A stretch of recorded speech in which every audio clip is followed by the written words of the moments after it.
What if I were to tell you that there is an abandoned New York island between Queens and the Bronx?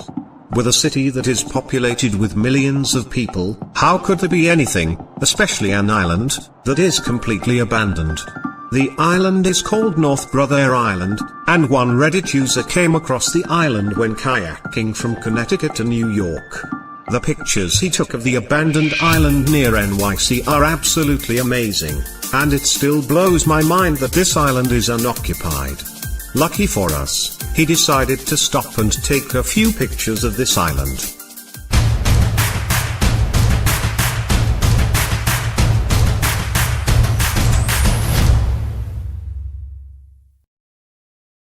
North Brother is located between the Bronx and Queens. The island was developed in 1885. It was originally used to build a hospital complex.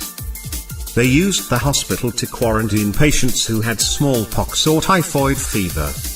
In the 1950s, they changed the hospital into a rehabilitation center for patients who were addicted to drugs such as heroin.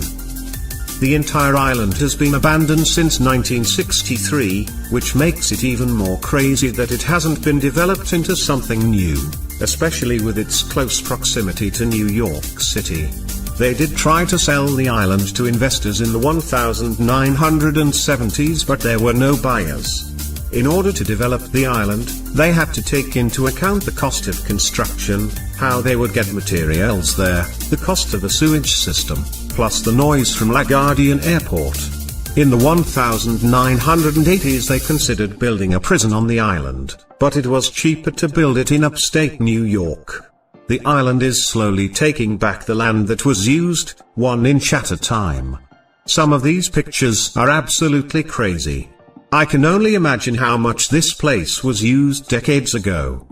The toilets were running at one time, but over the years have become unusable. One of the old nursing stations. An old X-ray machine. The old radiator heaters. The pictures above were all artwork done by heroin addicts in the 1950s. This is the top of an elevator shaft. This is the view that the tallest building on the island has of Manhattan. What an amazing view. Old food supplies like dried up ketchup and other condiments. A view from outside of one of the buildings. An old fire hydrant slowly being engulfed by nature. The tree seems to have grown around this old rotten and rusted staircase. I still can't get over how close this abandoned island is to NYC, and most people don't even know about it. They had everything they needed on this island, including a tennis court which has since been overgrown. Are those bullet holes in the door? I wonder what the story is behind those. Even the old signage was left behind, giving this place an eerie feeling.